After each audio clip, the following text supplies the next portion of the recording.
عرفان قادر صاحب آپ سے پہلا سوال کرتی ہوں، چونکہ نیب کی کارکردگی پہ بہت سارے سوال اٹھ رہے ہیں، اور ان میں سے ایک یہ ہے کہ عام عدالتوں میں تو یہ ہوتا ہے انوسنٹ انٹل پروون گلٹی، مگر نیب کے قانون میں یہ تو نہیں ہے کہ جی پہلے آپ کو پکڑتے ہیں پھر بعد میں جو ہے وہ ثبوت ڈھونڈتے ہیں اور آپ کو ہی اپنی بے قصوری کے جو ہے وہ ثبوت دینے پڑتے ہیں.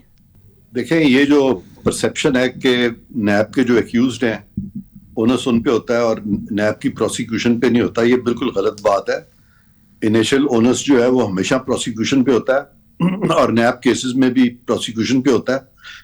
وہ صرف ایک حد تک جب اونس وہ ڈسچارج کر لیتے ہیں اور جب وہ اسٹیبلش کر دیتے ہیں کہ یہ جو ایسٹس ہیں یہ انہی نے ایکوائر کیے تھے، انہی کی ایکوزیشنز ہیں، اور پھر وہ ایک اس کا موازنہ کرتے ہیں ان سورسز آف انکم سے کہ یہ سورسز آف انکم ہیں، یہ ایسٹس ہیں، انہوں نے بنایا ہے، لہذا دونوں میں مطابقت نہیں ہے، تو اس کے بعد اونس جو ہے ایکیوز پہ شفٹ کرتا ہے.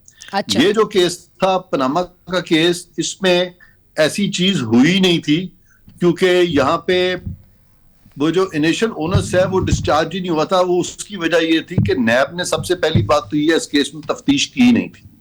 قانون کے مطابق جے آئی ٹی بھی نیب بنا سکتی ہے، تفتیش بھی نیب کر سکتی ہے، اور ریفرنس فائلنگ جو ہے وہ بھی چیئرمین نیب کرتے ہیں، وہ ڈیسیژن میکنگ چیئرمین نیب کے پاس ہے انڈر دا اسٹیچوٹ. یہ تمام چیزیں جو ہے کہ انویسٹیگیشن جو تھی وہ سپریم کورٹ کی سپرویژن کے نیچے سپریم کورٹ کی بنائی ہوئی جے آئی ٹی نے کی تھی، جو کہ بالکل خلاف قانون تھی. اسی طرح سے سپریم کورٹ نے احکامات جاری کیے، چیئرمین نیب کو کہا کہ آپ ریفرنس فائل کر دیں، وہ بھی خلاف قانون تھا. پھر سپریم کورٹ نے ایک سٹنگ پرائم منسٹر کو تاحیات نااہل کر دیا، وہ بھی خلاف قانون تھا، کیونکہ تاحیات نااہلی کا کانسیپٹ نہ تو کانسٹیٹیوشن میں ہے نہ لا میں ہے. اور جب آپ بات کرتے ہیں نااہلی کی یا ڈسکوالیفیکیشنز کی یا پینلٹیز کی یا افینسز کی، تو وہاں پہ اسپیسیفکلی اس کی ڈسکوالیفیکیشن وہ کانسٹیٹیوشن میں پرووائڈڈ ہونی چاہیے، اور اگر کانسٹیٹیوشن میں یا لا میں پرووائڈڈ نہیں ہے تو کورٹ اپنے پاس سے وہ ڈسکوالیفیکیشن امپورٹ نہیں کر سکتی، یا اپنے پاس سے یا خود سپرا لیجسلیچر بن کے کانسٹیٹیوشن کو یا لا کو ری رائٹ نہیں کر سکتی. آپ 62(1) کی طرف اشارہ کر رہے ہیں. جی میں 62(1) کی طرف بھی اشارہ کر رہا ہوں، میں آرٹیکل 13 کی طرف بھی اشارہ کر رہا ہوں، اور میں وہ تمام سیکشنز جو کہ نیشنل اکاؤنٹیبلٹی آرڈیننس کے ہیں، جس کے تحت کہ ریفرنس فائلنگ بھی نیب کا کام ہے، انویسٹیگیشن بھی نیب کا کام ہے.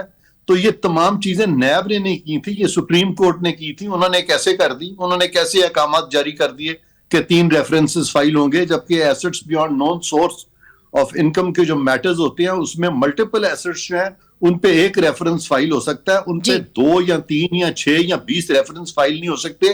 یہ اتنی سمپل سیدھی باتیں تھیں کہ کیا ہمارے سپریم کورٹ کے ججز کو لا نہیں آتا؟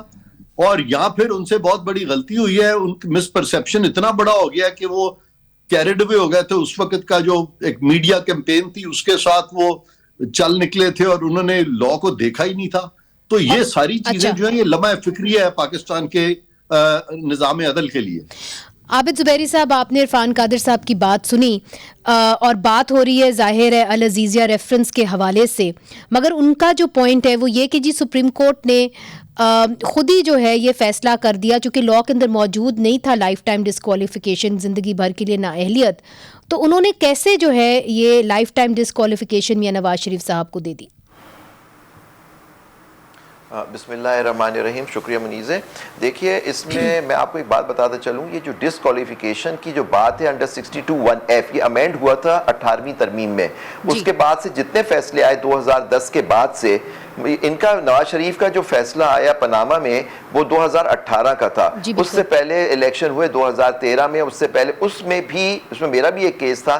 اس میں یہ بات انٹرپریٹ کورٹ نے کر دی کہ کوالیفیکیشن، دیکھیں 2 آرٹیکلز ہوتے ہیں کانسٹیٹیوشن، آرٹیکل 62 آرٹیکل 63. 62 جو ہے کوالیفیکیشن سے ہوتا ہے، ڈسکوالیفیکیشن آرٹیکل 60 اس میں جی اور ایچ میں 5 سال کی وہ دی ہے. 62(1)(f) کو امینڈ کیا، اس میں کہا کہ جب تک وہ ڈیکلیریشن کورٹ سے نہیں ہوگا اس وقت تک 62(1)(f) میں آپ کوالیفیکیشن کے اس زمرے میں نہیں آئیں گے. تو یہاں ایک ڈیکلیریشن کورٹ کی جب آ جاتی ہے، نیگیٹو ڈیکلیریشن کہ یہ آدمی امین اور صادق اور امین نہیں ہے، جو تب تک تو وہ الیکٹ ہو جاتا ہے نا عابد زبیری صاحب، تب تک تو وہ الیکٹ ہو گیا.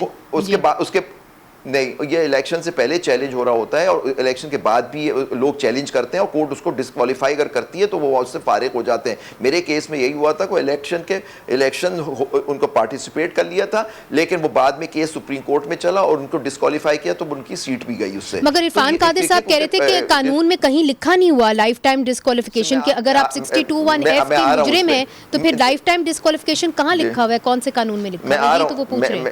میں آ رہا ہوں اس پہ, آپ مجھے اجازت دیں تو میں بتاؤں گا آپ کو کہ کورٹس نے کیسے انٹرپریٹ کیا. کورٹ نے انٹرپریٹ کیا کیونکہ یہاں جہاں آئین نے مدت مقرر کی, یعنی انہوں نے کہا یہ 5 سال تو 5, جہاں آئین نے 62 میں کوئی پیریڈ تعین نہیں کیا تو انہوں نے انٹرپریٹ یہ کیا سپریم کورٹ نے کہ جہاں, اور یہ ڈیکلریشن جب تک رہے گا, جو یہ ڈسکوالیفیکیشن کی, یہ کوالیفیکیشن کی یہ جو نیگیٹو ڈیکلریشن آپ کا رہے گا اس وقت تک آپ اہل ہی نہیں ہوں گے الیکشن لڑنے کے لیے. تو اس لیے انہوں نے کہا کیونکہ یہاں کوئی پیریڈ نہیں دیا ہوا اس لیے جب تک وہ ڈیکلریشن رہے گا, اس کا یہ مطلب ہے کہ وہ کوالیفیکیشن جو آپ کی نئی اہلیت نہیں ہے وہ پرماننٹ ہے. یہ بات انہوں نے کہی کہ جب تک, کیونکہ یہاں آپ دیکھیے نواز شریف صاحب یہ جعلی ڈگری کے کیسوں میں سپریم کورٹ نے کہا کہ ایک ڈیکلریشن دی کہ یہ آدمی رسپانسبل تھا, اس کی جعلی ڈگری تھی, تو یہ انہوں نے جب کہا یہ جعلی ڈگری کا مرتکب ہوا ہے تو اس کی یہ ڈسکوالیفیکیشن, یہ کوالیفیکیشن اس کی جو ہے پرماننٹ ہے, کیونکہ یہ جب تک یہ ڈیکلریشن رہے گی تو اس وقت رہے گی. تو اس میں یہ بات کہ پیریڈ نہیں دیا ہوا, سپریم کورٹ پیریڈ نہیں دے سکتی, ادب کے ساتھ میں تھوڑا سا اختلاف کروں.